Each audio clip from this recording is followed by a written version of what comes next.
করছে আল্লাহ, তারা 1,01,500 টাকার মতন দান করছে।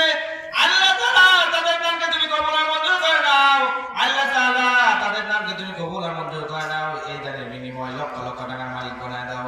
আল্লাহ তাআলা আমাদের এলাকার যত রেমিটেন্স যোদ্ধা আছে, প্রবাসী ভাইরা আছে, তারা অনেক কষ্ট করে ইনকাম করে টাকা দিচ্ছে আল্লাহ মাবুদ, তাদের দানকে তুমি কবুল আর মঞ্জুর করে নাও। তারা বাবা ছাড়া, মা ছাড়া, কেউ বউ ছাড়া বিদেশ আছে, যারা তাকে তারাই বুঝে যে বড় জীবন কত কষ্ট, কষ্টের টাকা আল্লাহ মাফিয়ে দিছে।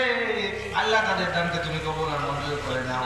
এলাকার যত প্রবাসী আছে আল্লাহ তাআলা, যত প্রবাসী সকলেই দান করছে কম বেশি, আল্লাহ তাদের দানকে তুমি কবুল আর মঞ্জুর করে নাও। এই দানের বিনিময় আল্লাহ তাদের মাতা পিতাকে আল্লাহ যারা মারা গেছে আল্লাহ তাদের কবরকে জান্নাতের উচ্চ মাকাম দান করে দাও। যাদের মাতা পিতা দুনিয়াতে